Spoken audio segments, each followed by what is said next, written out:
My name is Mary Demakes.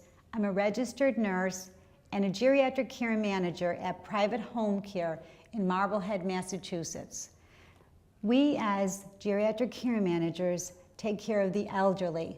We do their care plan for today, for tomorrow, and for the remainder of their life. At Private Home Care, we offer assistance with daily living. What we do is we'll do a care plan and then we will send in a caregiver.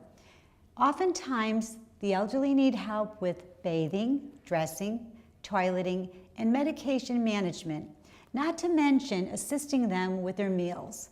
Mealtime is very important because our nutrition has gotten to be in the forefront of the prevention of all disease. We at Private Home Care advocate for the elderly, and I would like you to know that the statistics in discovering the cure for Alzheimer's disease is 0. Half of the people over 85 will come with a diagnosis of Alzheimer's disease. Our concern today keeps growing with the elderly. At-home care is our concern. We oftentimes are under so much stress and the families don't know what to do. So at Private Home Care, we'll guide you, we'll give you a direction, and we'll help you to care for your parent. We at Private Home Care have care and compassion, and we would like a world and a vision without Alzheimer's disease. Thank you. It's Mary Demakes. I'm a registered nurse, president of Private Home Care, and a geriatric care manager. And what a geriatric care manager does is she goes into your home and she helps you to plan for the care today, tomorrow, and for the future. What we try to do is we try to coordinate with you and your family, because everyone has an extended family somewhere along the line. And if you don't, we try to connect you with either attorneys that deal with elder affairs or financial planners like Marc, or we work with you and your physicians to try to get a care plan. Private Home Care is located in Marblehead. We also have an office in Burlington, Mass, and then going to be moving to Hamilton, Wenham area in the near future. So we're planning that for about the first of the year. But at Private Home Care, what we do is we have a variety of caregivers. You can have a companion, a home health aide, a driver, a housekeeper, or a homemaker. So what do all those people do when they come in? It depends on what you need, what you want them to do, and what you ask them to do. Your home is your home. We respect that, and we never want to go into a home and change anything. That's your domain, and it's your kingdom. So what I want to talk about today is brain health. On your chairs, you've noticed that I gave you 2 different flyers. One is a brain of a healthy individual, and one is a brain of a person with Alzheimer's disease. What we would like to see more of is the right side, which is the healthy brain, which will make our job so much easier.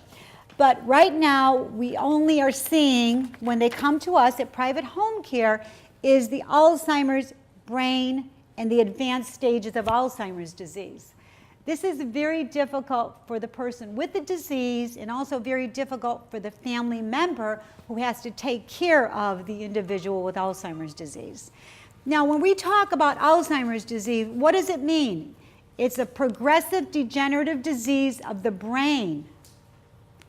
If your brain doesn't function, you can't function. Walk, talk, eat, sleep, move. All of those things are regulated by your brain. Now, on the next flyer that I gave you is brain and its functions. So oftentimes we forget that our brain regulates everything you do, say, feel, or hear, or see. And this will give you a pretty much idea of why, when someone develops the diagnosis of Alzheimer's disease, why they need so much care. Now, we have the Alzheimer's Association here today with us, Heather, and what you're going to hear her say is that every 67 seconds, is that right, Heather? Every 68 seconds, someone will develop Alzheimer's disease. When I first started 20 years ago advocating for the elderly and for Alzheimer's disease, it was 1 every 78 seconds or 79.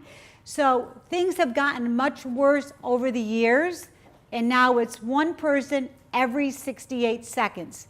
Now, I am involved in the International Alzheimer's Disease, and internationally, it's 1 person every 6 seconds. 1 person every 6 seconds. That's really scary. So what I would like you to know that there are some things we can do, and just take this home and kind of look at some of the functions that your brain can do for you. What I want to talk about today is a little bit about what you can do to keep yourselves healthier. Okay, let's talk about nutrition. What's in our food? Where is it being grown? Who's making those food items? Is it coming from China? Is it coming from the United States? Is it coming from Argentina? There's so many things we don't know about where our food is coming from. And the Department of Agriculture has a problem because they don't have enough of inspectors that go around and inspect what's in our food. So nutrition has gotten to be in the forefront of prevention of disease. And it's not only Alzheimer's disease, it's every disease. So think about what you're eating, and think about the healthier side, like fruits and vegetables, as opposed to more processed food. Stay away from the processed food, like, you know, the can of Spam, or something that, you know, really, they're telling me now that there's plastic in some of our food. Now, I don't want to know which ones they are because, you know, it's scary that there's plastic in our food today. But I do want you to look at this guy here. He was the first employee of the Department of Agriculture in 1897, okay? They said he was a very smart man. He was a doctor, and he knew what he was talking about. They said to him, make an analysis of nutrition and tell us what you think. So he did. In 1890, he was the first employee. In 1903, he gave his investigation of nutrition. And guess what he said? He said, we have a problem. We have a problem with carbohydrates, fat, and sugar. They said, what, are you kidding me? We have a famine. We have malnourishment. We have people that are starving. So they ignored him, and they said, come back another time with your investigation, okay? Well, he was the first one to put the dietary standards into play, okay? Then he gave his analysis. They ignored him. And then he said in the 70s, the government came out and said, he was dead by then. They said, we have a problem. We have too much epidemic of sugar, starch, and fats. And by that time, people were developing heart disease and diabetes and cancer and more cancer and Alzheimer's, when everything was on the rise.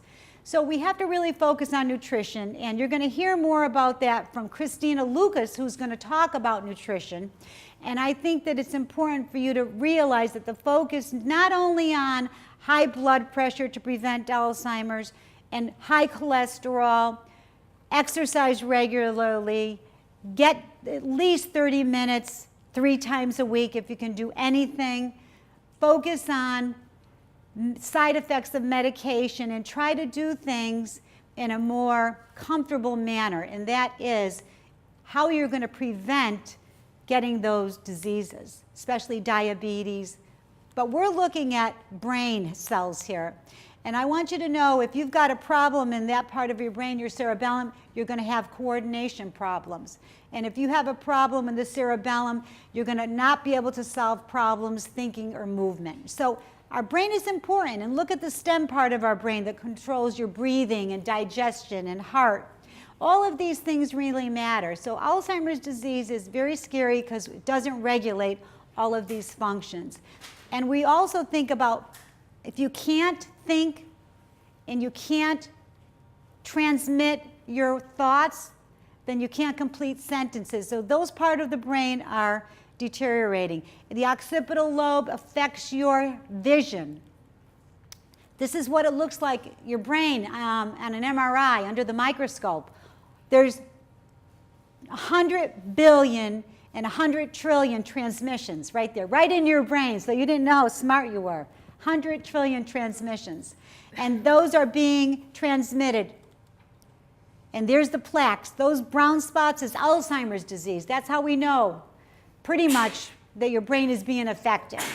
But on autopsy is when they really do make that diagnosis, after they take the tissue of the brain and they do the analysis.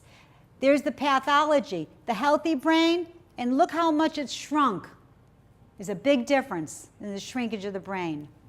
But let's talk about stress. Nobody's under stress today. We're all under a lot of stress. But if we deal with it in the right way, laughter is a great medicine. If you're happy and you're laughing, it takes the stress away. And guess what? It's the best medicine. There's no side effects on laughing. This is the pathology of what your arteries look like when you have cholesterol, and too much cholesterol, and the blood can't go through and you'll get a stroke. So let's look at how we're going to change those things. We're going to hopefully we're going to decrease the stress, the early warning signs of Alzheimer's, the gradual memory loss, not just the little things, it's the things, the routine things that you forget on a daily basis. That's Alzheimer's. Not the little things like what did I do with the keys, or where's the car, or those are okay. Those are all normal. But prevention and treatment of diseases, we have no cure right now for Alzheimer's disease. But we're looking at someday they're going to have a vaccination where the medicine goes in through the intravenous, it goes up into the brain and breaks those plaques away. And that's what our goal is, to get something like that, so that eventually we won't be getting the disease and we'll have some sort of a treatment for the disease. But medication is very scarce. We're only working with 3 cholinesterase medications right now and 1 glutamate. But again, you got to be careful with medications. Nutrition is in the forefront. Even the First Lady is talking about nutrition. So everybody's talking about nutrition, but our goal is to have a healthy brain and not a diseased one. Let's talk about why fruits and vegetables are good for you, because it's antioxidants, and antioxidants helps the immune system to be really strong. And phytonutrients are what fruits and vegetables are, comes from plant-based. And I know that there was a Greek word there, huh, Tom? Right. Yeah, he's Greek. But fruits and vegetables are very, very important because they're powerful antioxidants. There's no side effects, and the conclusion is that you can do something today to protect your tomorrow. So try thinking more about nutrition and decreasing the stress by laughter. Thank you.